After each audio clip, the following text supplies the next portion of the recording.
So you told about choosing language, whether it's sentences or word. Then I think you have some kind of secret recipe for your mediation using this No, neuropsychological analysis. no, I know, no, I don't, but it also does raise big ethical issues. We are animals that are very easily primed. Again, in that 0 to 400 milliseconds, we will do a lot of assumptions and activate certain patterns of thinking just without even realize we've activated them.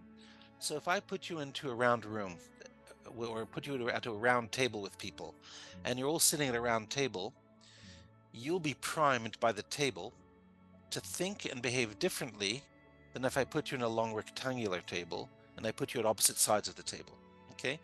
That's how easily we are influenced by external factors. And so if you think of many mediations where the mediator is sitting at the top of the table and the parties are sitting in rows with their lawyers, you must have been in many meetings like that in your own career. What you are doing is you're anchoring the sense of there are two teams fighting here.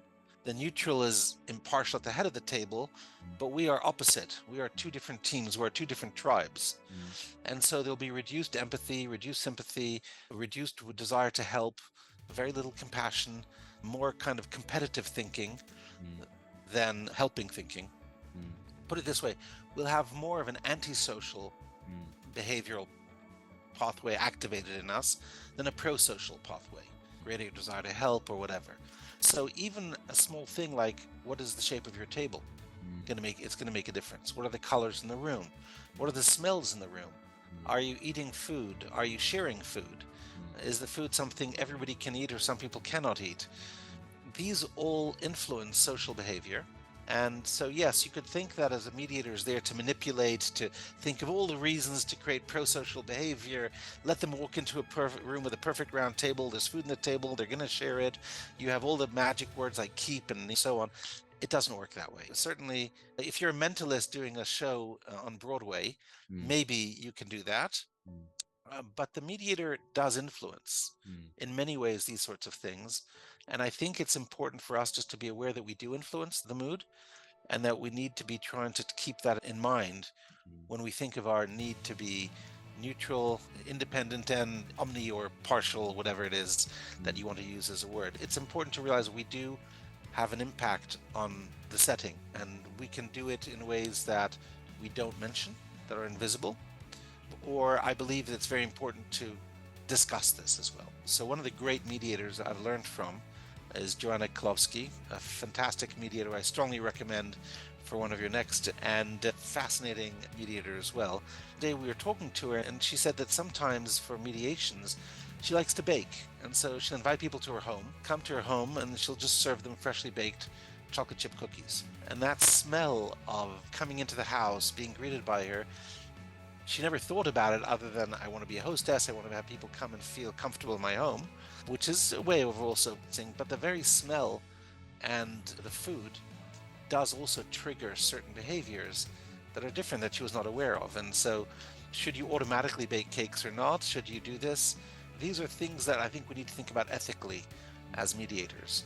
I think if we do too many things without the parties knowing, we are tricking them and we are manipulating them. But if we can have a discussion about, do you want to improve the pro-social chances of wanting to work together? And here's how we might do it. We might have a meal together first. These sorts of things, we'll have a round table. These sorts of things, if it's understood and people want to do it, it's both helpful at a cognitive level because they know they really want to work together.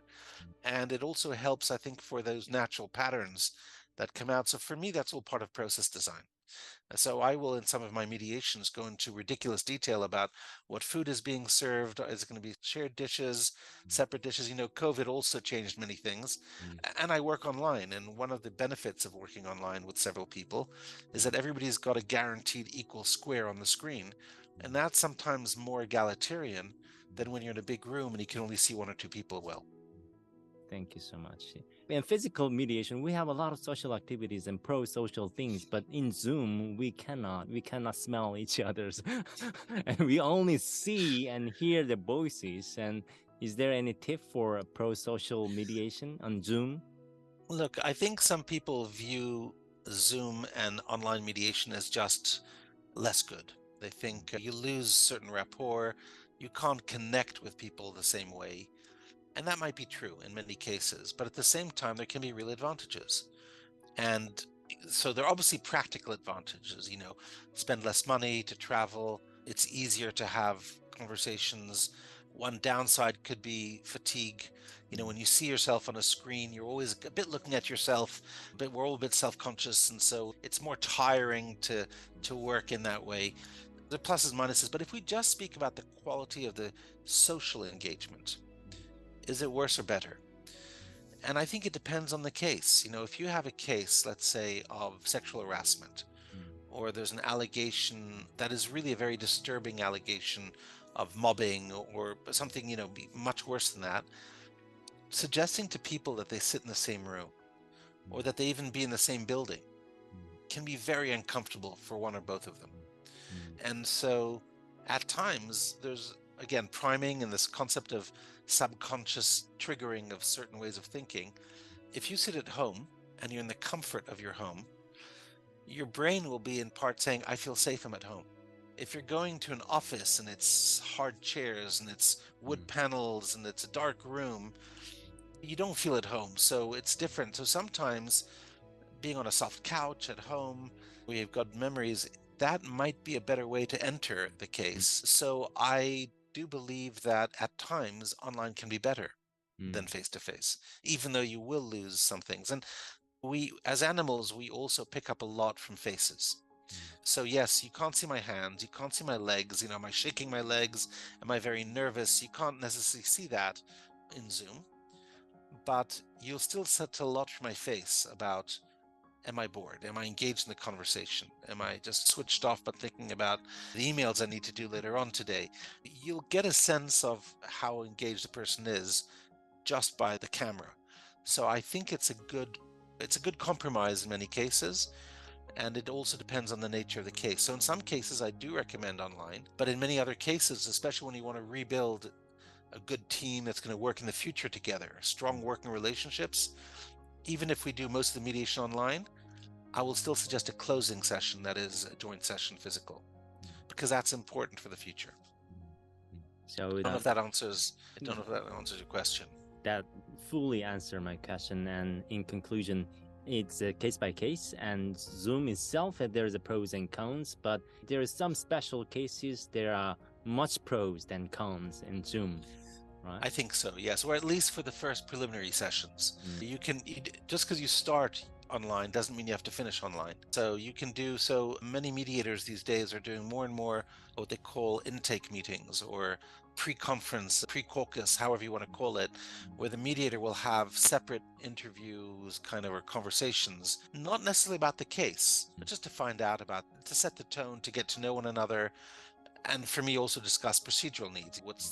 Is there a deadline that's important? What are their procedural needs and goals? Not just winning or losing at the end, but what can otherwise, who are the stakeholders? How's it affecting their lives? Things like that, that for me are important to know for designing the process. And I find that Zoom is very good for process design conversations. So hybrid, right? Yeah, hybrid in terms of technology, not hybrids in terms of arbitration mediation. Yeah. Hybrid covers many different things. Yes. And while you say compromise, I recall that one of the class said don't use the term compromise in mediation because it's kind of forbidden word in mediation, because the parties feels compromise and sacrificing my interests. So is there any similar forbidden words for mediation and for using neuroscience? That will depend on the language, because I think that in French, compromise doesn't have the same pejorative meaning as it has in English, but you might want to use the word consensus instead, thinking of the positive. So we can operate by consensus, but that sometimes for people means you're stuck. You can't move just because the other person is blocking you. So I'm not a fan of any of these words. I think the important thing is to be able to discuss what the outcome and the process should look like. And for me, mediation is not just mediating the outcome, it's also mediating the process itself and talking about what are your procedural choices, the tables, the meals, all these things are also worth discussing because they have an impact. And sometimes they don't want to have anything in common with another in the beginning, and sometimes they think, okay, I'm willing to try it. And that makes a very big difference. I see. But I still do caucus-only mediations, Mm, and I do some mediations that are joint session only, mm, some of them online, some of mm. them in person. But for me, it's not what I think is best. It's we have a conversation, the parties reach an agreement on how they want to do it procedurally. I see. You studied neuropsychology from when? And I think it's very interesting area, but from when do you seriously study neuroscience, psychology, So and maybe I should disabuse you. I have never studied neuropsychology, I see. and I'm not a neuropsychologist, and I've never studied psychology at all, in fact. So my studies were physiological sciences, which was a theoretical part of medicine. I did the equivalent of a 3-year bachelor's degree Mm, in medical sciences, mm, basically. mm, And that involved understanding of pharmacology mm, and a bit of anatomy. And so that was just developmental biology and how the brain grows and evolves. And that was all part of my undergraduate degree at university. so And then I also dual degree? I did 2 degrees. Yes, I I did see. an undergraduate degree in physiological sciences, and I did an undergraduate degree in law. And then I combined the two to do patent law afterwards. But I never studied psychology. And it was only many years later when I started to work as a mediator and I started realizing there were some things going on that I went back to visit some of the people who taught me at the time. And I went and so there's a very famous professor in England who I was very fortunate to study with, and she taught me pharmacology, one by the name of Baroness Greenfield, Susan Greenfield. And so when I was looking at mediation at one stage, I was thinking, what's going on in the brain? What's going on in the human brain? And I went to visit her and I said, look, I'm doing this work in mediation. I believe there are some things that are going on in the brain. What do we know about healthy brains, about decision making, emotions, conflict, and patterns of thinking that we have? And she said to me, look, Jeremy, most of our research is pathological brains, brains that have had lesion or an illness. How a healthy brain looks at these different things, it's still relatively new and we don't know much. And so that's led to a conversation and a discussion. She put me in touch with some people in Geneva where I live. And I'm very lucky because right near where I live, there are 320 neuroscientists, and they're just looking at the emotions in the brain, whether it's for sleeping or smell or tasting, for fragrances, for films, they're looking at emotions in many different ways. But we started a collaboration also on conflict. And so I have access to a lot of very smart people who understand therapy, psychotherapy, psychology, but also neuroscience and the brain. And so I'm very fortunate to work with these people. And these are the kinds of experiments we can think about and design. And I'm not a member of the faculty. I don't teach. I don't study. I'm not an academic part of the university, but I'm very fortunate in that I can spend time with them and that we can do some experiments occasionally and we can talk about the results and we can think about where we want to move on. And I think it's a fascinating area for the future as we understand more about brains and patterns of thinking and what triggers patterns of thinking. We'll be able to be better mediators in the future. So did you provide any your cases for their study on neuroscience?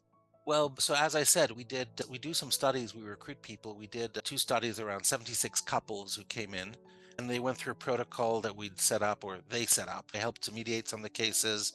I also brought in other mediators because it shouldn't just be the same mediator doing everything. And we designed some experiments to look at, as I gave the example before, mediation compared to negotiation and what patterns of the brain are involved. One of them even involved fMRI imaging, looking at the brain under a scan and looking at the different parts of the brain that were activated. And the nucleus accumbens turned out to be more activated. It's the part of the brain, again, linked to reward circuitries and maybe a sense of optimism, but whatever it is, that was more active in the mediated group than in the negotiating group. So those are the kinds of things we can think about. And we have all sorts of ideas of future experiments that we want to run, but it's expensive and it's difficult. You need to have these very complicated machines, and these very complicated machines cost a lot of money. And also the results you get are still a bit medieval. And so you can't just because, for example, you see the nucleus accumbens being active, what does that mean? It doesn't necessarily mean anything because it could just be that the timing is there and there's other reasons, but it's not linked to the mediator. These machines, sometimes what you detect is going to be a few milliseconds after the initial triggering of the process. So you're really looking at a shadow, but not directly the image itself. And the shadow can have nothing or a lot less to do with the original image than you think. So we have to be very cautious in interpreting any data. I see. So you're really frontier of that part, even though you could not see any clear result or benefit from that experiment. But is there any slight benefit from that on your actual mediation?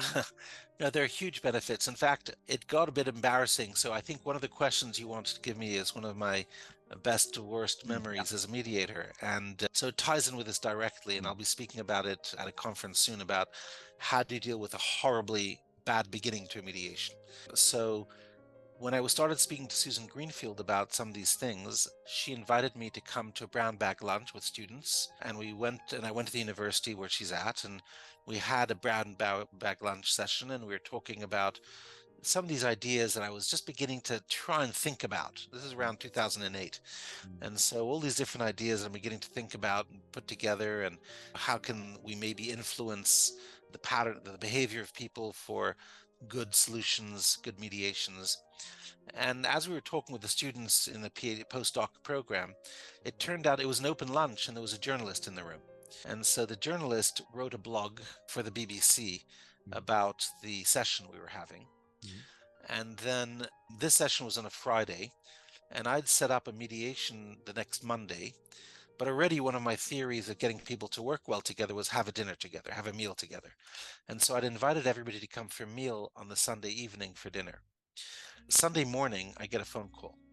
It turns out that the journalist who'd written the blog, her article had been picked up by a newspaper in South America. They translated the article into Spanish. And as the passengers got onto the plane to come to the mediation in London they were going to have with me, they received an article about a mediator called Jeremy Lack from Switzerland, who was looking at how to manipulate people's brains to try and influence the outcomes in mediations.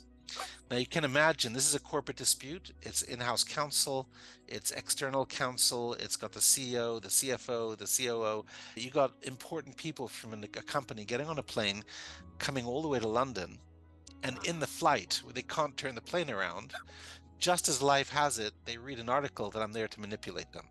Oh. And so when they landed in London in Heathrow Airport, the first thing they did is call me. And their lawyer called me and was very angry at me. And he says, I feel manipulated, I feel used, I feel we should be going right back to our country, we should stop this mediation now. It turns out you're manipulating us with your neuroscience. And we just took you because you're a commercial lawyer. All this mumbo jumbo about neuroscience is we didn't come to be psychoanalyzed. We don't want you to come and judge what we are thinking. And I said, that's not at all what it's about. It's not that at all. It's, first of all, the journalist didn't get all the facts right. It's a journalist writing. And I said, look, we have a dinner tonight. Can I ask you the following? Will you please still come to dinner tonight? And I will explain the neuroscience and what I do. And if you don't like it and you want to stop the mediation, I will refund you. I'll pay part of the cost of travel because I feel bad. This is not what I intended. And so they're very nice about it. They said, okay, we'll come, but we are not saying we will mediate tomorrow.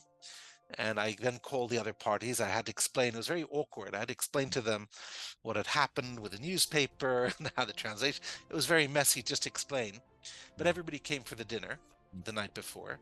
And that was the first time I was able to have a conversation with the parties about the process and the possible implications on people's brains and how we were behaving together. And I said, look, I'm giving you some ideas, but I don't know if any of this is true. I don't know any more than you do. These are just ideas that I have. So for example, I invited you for a meal tonight.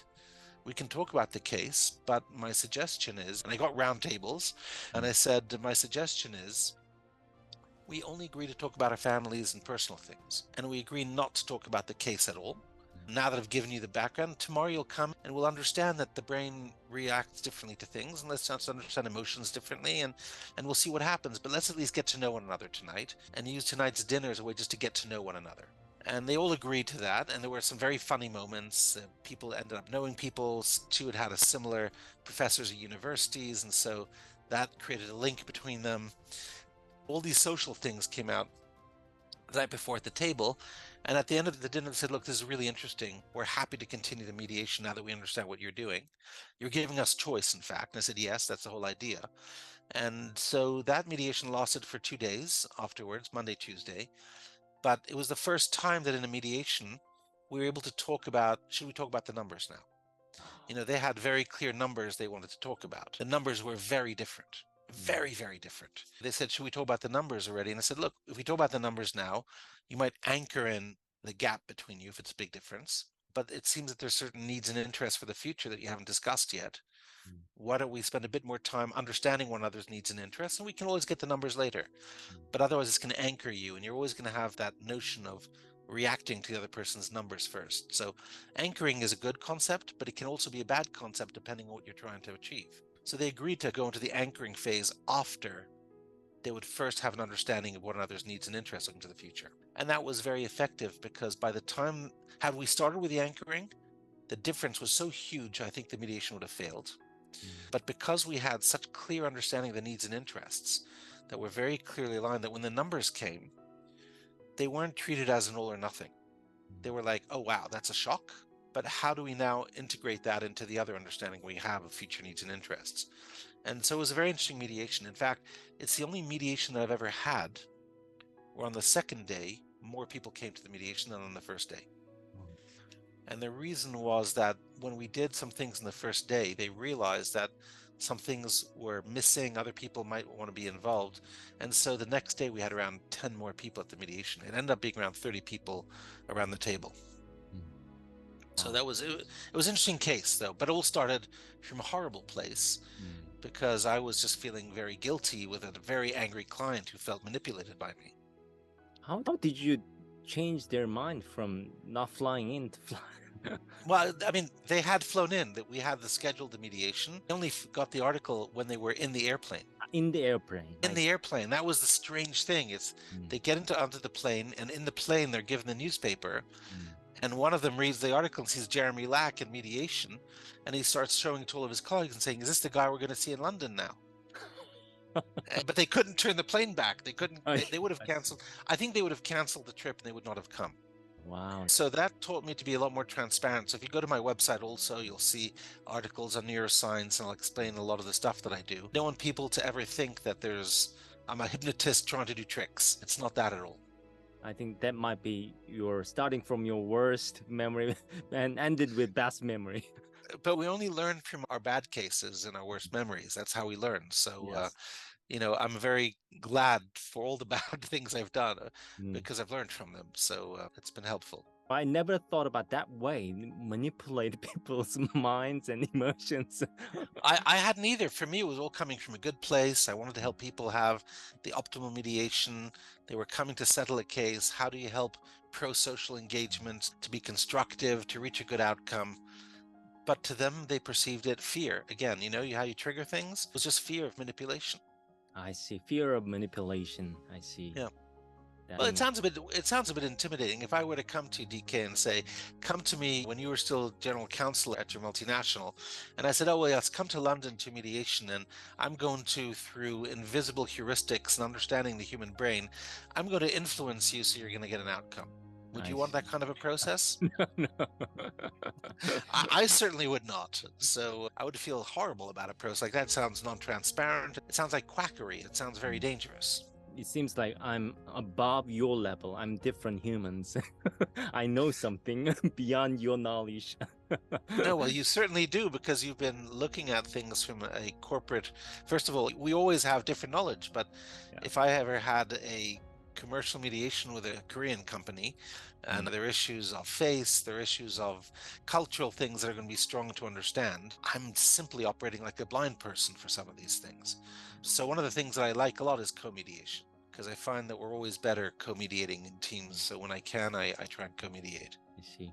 And actually, that was not your mistake, right? And that's kind of happening. And it's, mistake, not mistake. I think as lawyers, we want to find fault.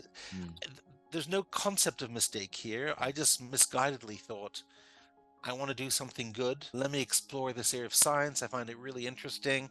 And so I was using my spare time to read, to think, to speak to people about it. But whatever I was kind of talking about it a bit too openly, maybe. But again, I don't think that it's good not to be open with one's conversations. I'm glad in a way I'm very glad this incident happened because it made me a better mediator, no question. So it's not a matter of fault, it's just helping the parties to understand what their choices are, also in terms of the process and how it can impact social behavior. People come saying, I want to caucus only, we'll be in separate rooms, we're not going to have any social interactions together. You're never going to leave a tribal mindset. It's always us versus them. And some people feel comfort in that. They don't want to be in the same room. And I understand that too.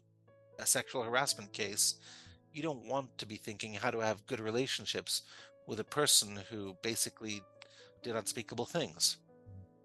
I see. What I'm saying is that that's not your failure. So if there is any other favorite failure which you made, either professionally, personally, make you improve your career or...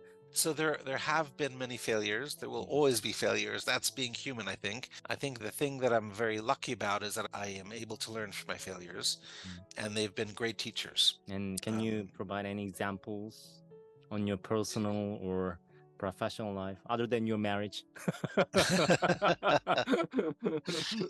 No, I think there were situations where, even with a friendship, a very close friendship, where you kind of get stuck in, I've done everything right. I've reached out to my friend.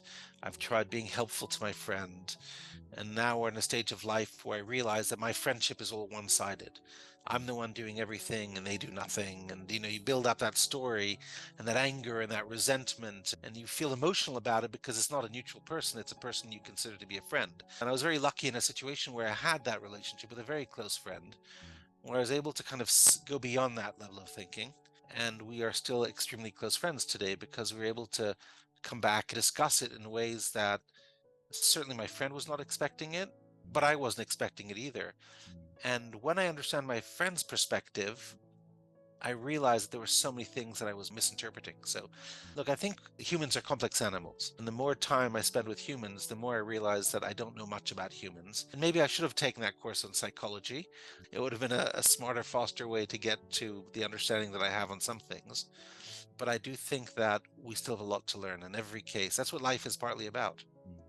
It's that ability to learn from every case. I learned something in every mediation. Just a question popped up in my brain is, do you meditate? Because in meditation, we kind of trying to aware our emotions, trying to remove our emotions and trying to see our emotion objectively and third eye, that kind of thing, self-awareness. So this is where it gets very embarrassing. If it were to you and you asked me, do you meditate? I would say no. If you were somebody from Switzerland or from America and you asked me the question, I would say yes. Yes, different definition. So I do something that is, I'll meditate maybe for 60 seconds. I have a way of putting myself into a certain state of mind that sometimes takes 3 minutes, sometimes takes 1 minute, sometimes takes an hour. It's a mental process. I'm not very good at just sitting and meditating. So I have a system that is very guided, very focused, very structured. So it's very conscious. It's not the randomness that you might have with mindfulness or meditation, but I think it achieves the same thing. I'll give you an example. If I'm walking into mediation, whether I know the people, I don't know the people, one of the things I will try and do in my mind is visualize in my mind every person. And I will say to myself for that person, may you be happy, may you be healthy, may you live with ease. I just say it in my mind to the person as I think about them. And what I notice is that in me, there might be a difference. I might have a difficulty saying that for one of the people in the room. And so I see that as an indicator that I might have a bias here. And so that tells me, watch out, because you might be biased for that person. You can't just wish them well like you do everybody else. Why not? So is that meditation or not? Meditation. It's something I do. If it is meditation, then I meditate, yes. But not professionally, not properly. If I do an hour's meditation, which I do maybe once every 2-3 months, then I get the full benefits of it. But very often I'm doing a minute here and a minute there, grounding myself. but I don't think that really counts. It's like being mindful with a proper breath. I think Thich Nhat Hanh once said, just Yes. one meaningful breath, one mindful breath a day is enough. I think I need a bit more than that, but I try and do that from time to time. Wow. The difference between Asian Buddhist meditation and Western meditation is Buddhists do meditation in order to forget the ego and oneself and disappear of my ego by itself. Do not for the purpose of better life or better relationship, better something, trying to disappear from this world. And that's a different purpose. But the methodology of a Buddhist meditation is quite useful for Western culture. So they use that language as mindfulness and self-awareness. As the methodology comes from Buddhist meditation, but the purpose, I think, is different. But there's, I think, a bit more of a selfish element to how the Westerners or how I practice it. Because while I'm trying to achieve a state of third eye, whatever you want to call it, an ability to go into a kind of meta position and look back at myself, I'm still also looking back at myself. It's still very much the ego of my own behavior. And I am trying to understand the impact it has, but it's not just a randomness that I disconnect from myself completely. Using it as a tool for my work, as a lawyer, as a negotiator, as a mediator, as an arbitrator, whatever it is. And I'm just trying to be conscious of myself in a different way because I find it as a helpful diagnostic tool. But that's not what I think the real spirit and essence of mediation is. I think that's the kind of getting to yes style meditation. It is a personal, psycho ego profiled way of doing it, but it's very helpful. And there's one system I use by Daniel. I'm blanking on his surname for the moment, but it's the Wheel of Awareness, and that has been extremely helpful to me as well. A process for how to think about things. And, it's very useful. A Western cultural misappropriation of meditation. Already explained about you're a big fan of co-mediation and especially in Yes. multicultural experience. And can you Yes. provide some example of multicultural co-mediation experience? Put it this way, I think every mediation is multicultural because culture is, first of all, the moment you've got lawyers and non-lawyers in the room, it's multicultural. But the lawyers can be from China or France or Spain, doesn't matter.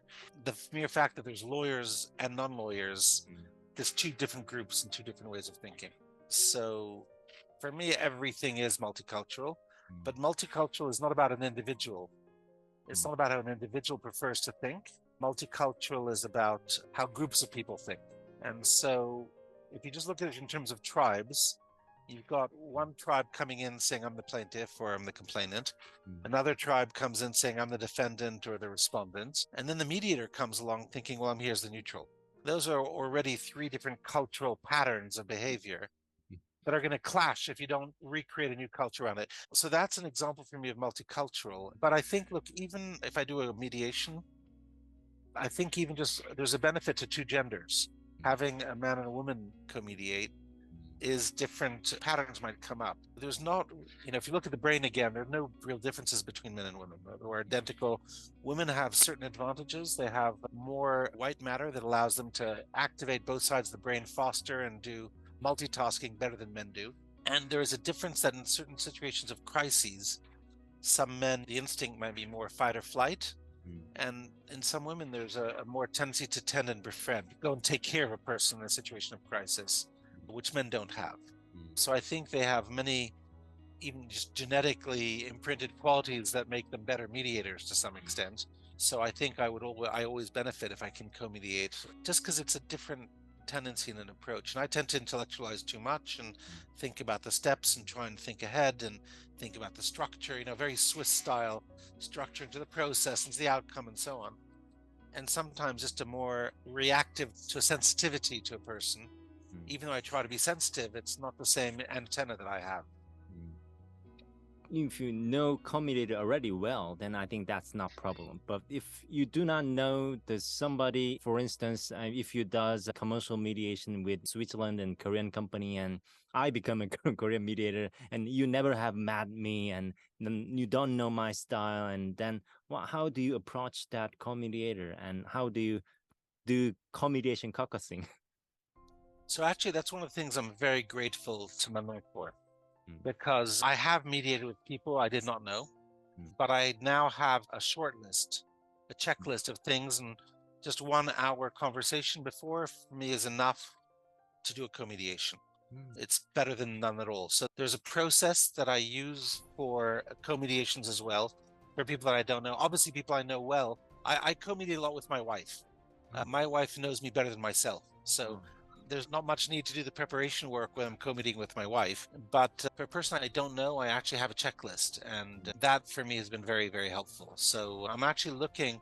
Normally, I thought I have a place on my website called Useful Information, and I thought I had put there the co-mediation checklist, but I realized I didn't. So I'll need to add it to it and tell you where to find it, but you'll find it on the page Useful Information on my website, because I'm realizing I should add it there. It's a helpful preparation checklist. And it was all really something based on Manon and working and reading her book and talking to her about it, and we were able to improve it slightly, and I use it.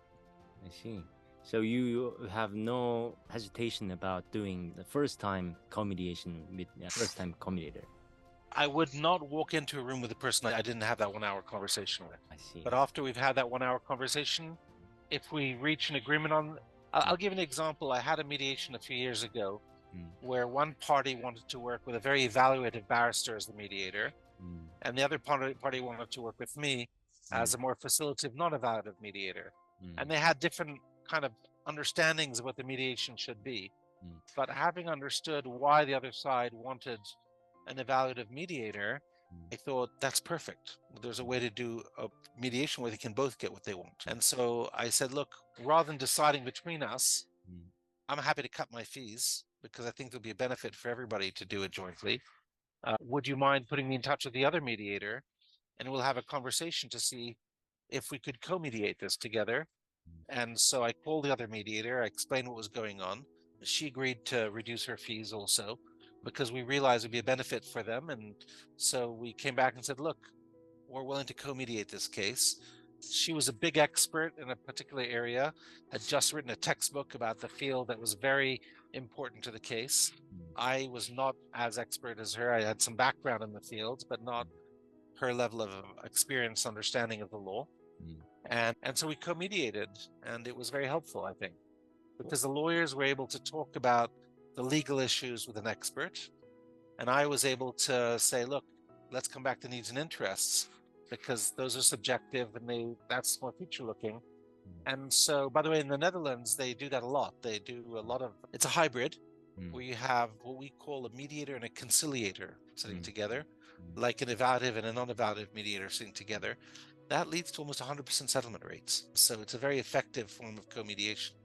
Wow. Then what if you're unsatisfactory about your 1 hour conversation with your new co-mediator and you don't like her style? And what happened then? It hasn't happened yet. But I think that if I did not feel the chemistry could work well between us, it would not be a good idea, because it only is going to work well in co-mediation if you are able to demonstrate a good working relationship. It's very important in co-mediation that you realize that how you interact is even more important, because if you show that you disagree in a certain way, but even if you disagree on something, like we think we should do different things at a certain stage, how we talk about it and how we deal with that difference between us is a very important part of the discussion up front. What happens if we both think something, one wants to caucus, the other one does not want to caucus? We want to stay together, those can be very important moments in the mediation. And what matters is not, do you choose to caucus or not? What matters is how the two of us have the discussion and invite the parties to consider their options. So if one wants to caucus and the other doesn't want to caucus, the one who wants to caucus explains the options for not caucusing and why it's a good idea. And the other one who does want to stay in joint session gives all the reasons why they think caucus could be good, might be a good idea. So they don't even realize, they realize they have a choice, two different ways of the next step, which one would they prefer?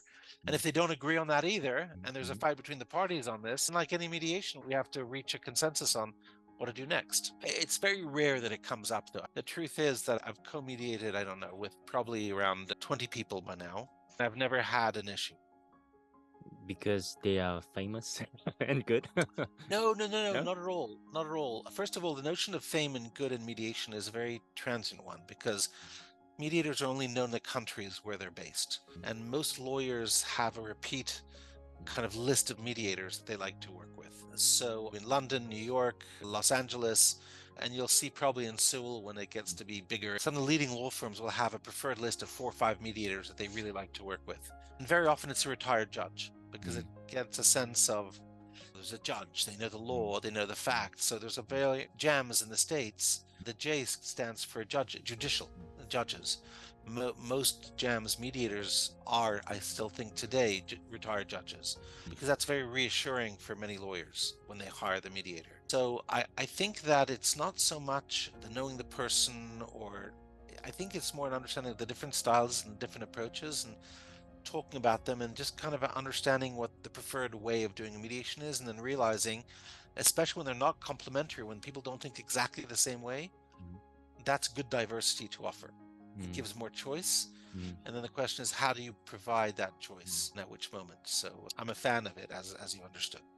Just a hypothetical question. If the good case, but one party insists to use the one mediator you don't like after 1 hour of mediation caucusing, but you want to have the case, but you don't like the co-mediator, then how do you respond? Do you resign and step down?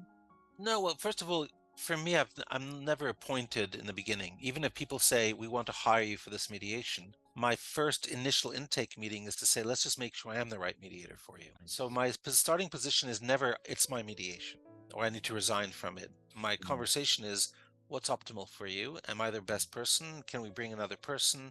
How do we work best with that person? What's going to work? What's going to make it work well? And I think that if I ever were to come to that situation, which has never happened, but where I felt a person I just would not be able to work with and be very just not into dialogue or exchange of ideas and very difficult to work with, I think I would say, look, maybe you want to change me, or maybe you want to change other person, but I still think a team is good, but maybe this is not the right team for a number of reasons.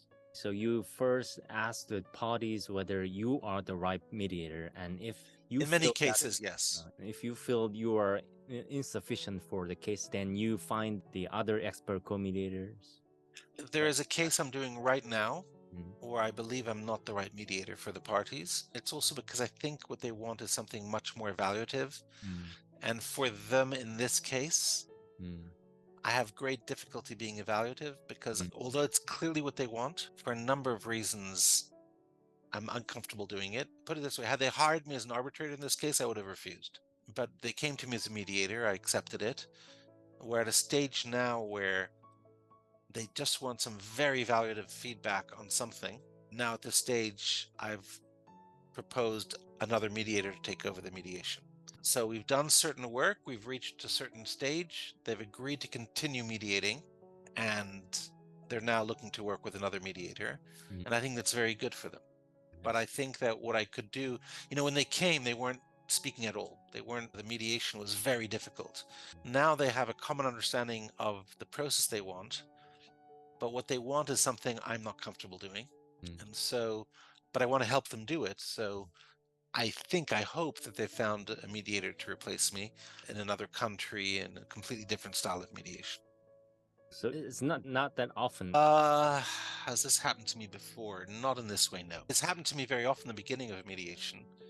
That I've said, look, I can do part of this, very comfortable. I can do the whole thing, but you might be better off if I bring another person on board. And sometimes the lawyers will come back and say, what, do you think you can't do this? Do you not think you're good enough to do this? They turn into an ego thing. And I say, no, it's not about I can't do it on my own. I just think what's better for you. And given that the value of the case is sufficiently important, the issues are important, I just want to make sure that when you get the outcome, you won't have buyer's regret and think we missed something. So I think this will give you a better journey and a better destination if I can bring another person on board and we can talk about these issues and give you more choices. Some people don't like it and they say, no, no, no, can you do it on your own still? And I'll say yes, and I'll continue on my own. But sometimes they say yes. I'm doing now a mediation. It's my longest mediation ever. It's been running 2.5 years, where I'm doing the mediation with a colleague, a man this time, not a woman. In fact, he brought me into this mediation. And for me, it's just been a huge pleasure. For me, my ability and quality of thinking, I think the parties have benefited tremendously from us working as a really good team. And we resolved the mediation very early on, conceptually, but there were a lot of different steps and stages. And it's a complex one with people from very different cultures, nationalities. It's very intercultural, this one. And I think we've hit a very good way. We have very good relations with counsel on both sides, with the principals, and we've been able to change the process in different steps. And that's only because the two of us, I think, have been trying to provide them as many choices. The moment we hit an obstacle, we were able to come up with a new solution working together. So it's been a very interesting case. Well, one day I hope to be able to talk about it. That's one of the greatest learning from you, because lawyers are businessmen and they're trying to get something from the case, especially litigator or transaction lawyer. Even if they do not know about the case and they have no experience, they pretend to know the cases, pretend to have some knowledge about the industry and trying to get the deal and get the cases. But you, in contrast, testing yourself. If you are not sufficient for these cases, inappropriate, then you... And look, let's not look at it. I have a strong ego. I just want to make sure they have the best process. So it's not that I'm worried about, can I do it, and am I not good enough? I have a kind of a lawyer's ego as well. I can arbitrate some cases as well, but I just don't think it's necessarily the best choice for them. I want to make sure that this is really what they wanted as a process. Because once I feel that we're aligned on the process and how they want to do it, then everything becomes possible. And that's, with this case, with this co-mediator, yes, it's been 2.5 years, but many things were resolved in the beginning. Then COVID came, and then travel became impossible. And for cultural reasons, if we couldn't have physical meetings, we couldn't get to a right level of decision on certain things. So we had to work in the background, lots of different elements to this. And all I can say is that very long process, I don't think they paid more because we just spread it out more. We've had very intense sessions, but we didn't speak for 5 months because we were waiting for some things to happen, and everybody knows. But definitely, I think I'm a better mediator when I'm able to talk to a colleague and we think through our options, and we are better, I think, when we work that way. Truly work for the benefit of the clients, right? I feel better that way. I've been in many situations where I've winged it. I've taken on a mediation. I've done it. I got people to a result. And sometimes I think, yeah, but we could have done better. I did something too fast. I jumped something. Would they have settled this in the same way had I now know what I know today? Many of my past mediations, I revisit them. Not that they didn't settle or whatever, but settlement isn't for me the optimal settlement. And I'd like to think that, to the extent possible, we've given the parties the opportunity of having the best possible outcome. On first interview with George Lim said a similar thing. He mentioned about the lawyer, the author, and I can't remember what I have authored 20 years ago, but he mentioned that when he made an author as lawyer, and he remembered that he will work for the best benefit of his client or something, and can I remember? No, but we have a professional and a moral obligation to our clients as lawyers. There's no question about that. But very often we confuse winning using legal norms with winning taking into account the broader needs and interests of our client. Again, I'll just give you a perfect example. I was a party in a mediation.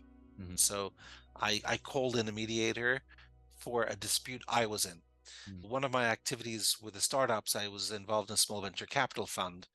And so me and another partner, we put money in, we developed it, and we invited a third partner to come and join our venture capital fund. And we had a falling out with this third partner who never put money in, but at the end said, I want you to pay me a salary for the time I've spent because things were not going the way you wanted it to. So he went to see a mediator at that stage. And the mediator was a lawyer who was thinking very much in terms of winning, losing. But it was very clear to me and my other partner who I was having that winning for my third partner would be losing.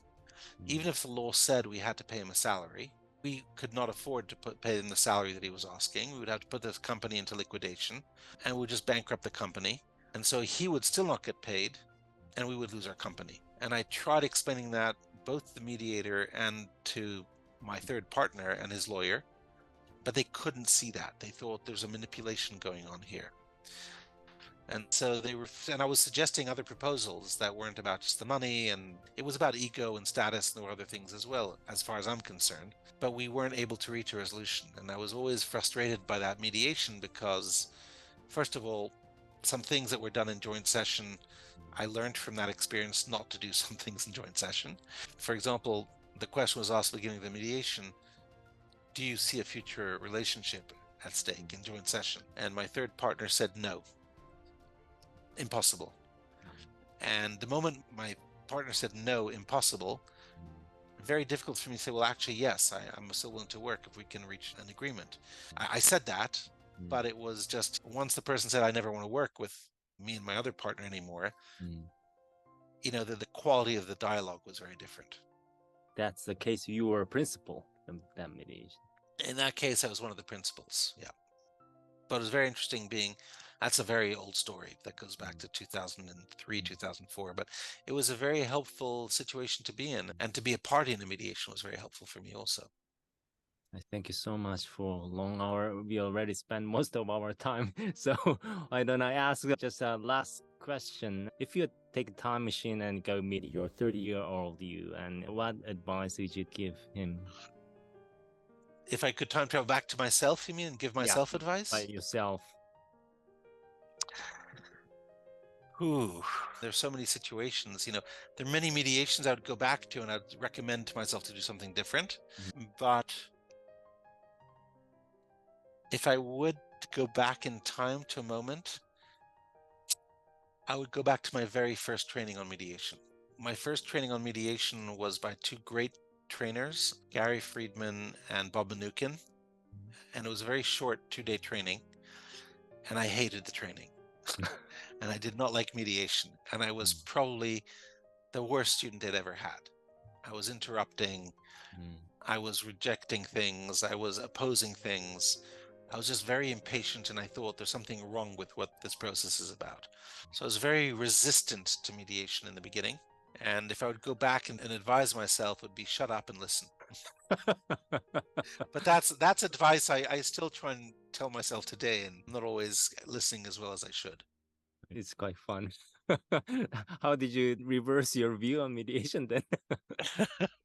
So I did this training and I really did not like mediation. I was a litigator. I was doing trial litigation in America, courtroom, very aggressive litigation. And here I am told you can be in a room together, you can ask all sorts of questions. And, I just thought this is a waste of time. This is not what real lawyers do. And I kind of left there, but I found myself around 2 months later in a meeting. And as I was going into the meeting, I was given some new information that all of our case was worth nothing. We had just a terrible case, but just based on one new piece of information. And I had a big meeting with clients, and they were going into the meeting, and I had to conduct in a very tough negotiation where I'd been prepared to say we got a really strong case, but with one piece of information, our case was very different. And so the clients, we were all in a panic because we're actually at the meeting place.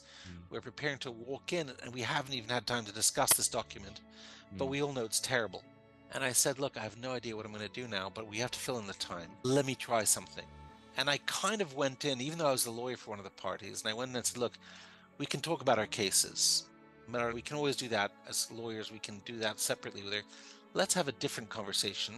Let me just ask you, and I didn't believe I was going to get an answer. Why don't you tell me more about your needs and interests? Look to the future, and I'll tell you a bit about my clients' needs and interests looking to the future. And I was just trying to buy time. I had an hour to have a meeting, and I had to buy the time. And I said, look, we're interested in this area, in this technology, in this field. This is why this case is so important to us. That's why we're so willing to fight this case, because this technology and the future is so important to us. And then the fascinating thing is that having asked about the needs and interests, they said, well, we didn't know that, because that's exactly the field that we are interested in as well for the future. And that's why we are not going to give up on this case either, because we think this field is really important. And what actually turned from that negotiation was a joint venture. It turned out they had technology and other ways of looking at that field that we'd partly resolved some of it, but we were encountering other problems.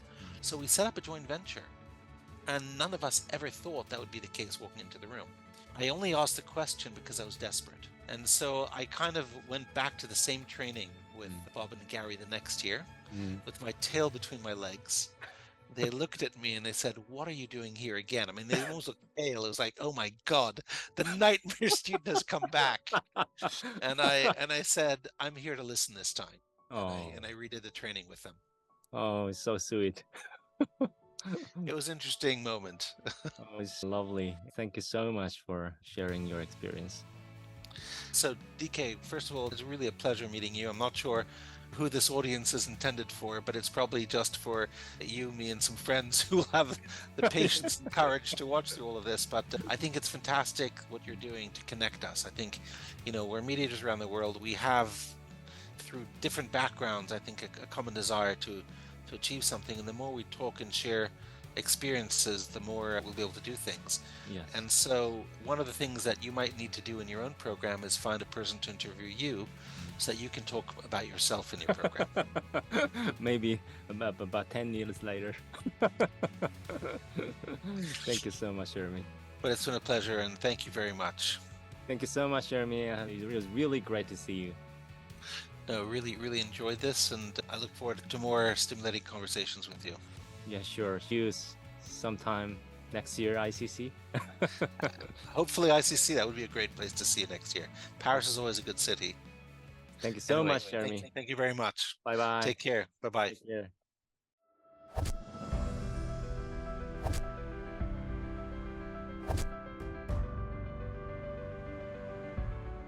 Welcome to the 6th episode of World Mediation Deacons. This is DK. I'm cathartic to have my guest today. His name is Bruce Edward. Bruce is one of the founders and board members of JAMS, and JAMS is the world's largest private alternative dispute resolution provider, which was founded in 1979. JAMS handles annually 18,000 cases on average, so he's the Zeus in ADR industry, as he created a whole new ecosystem in private ADR industry. In addition, a few years ago, along with his wife Susan, he founded Edwards Mediation Academy, an online education platform. Hello, Bruce. Welcome to the show. Hello, DK. Pleasure to meet you and delighted to be here with your audience. So thank you for having me. Thank you so much. Could you introduce yourself, where you were born, raised, educated, and career path up to now? It's quite interesting. And one of your articles, and your father told you the road to hell is paved with good intentions. Can you elaborate that story as well? Yeah, my father had a lot of good expressions,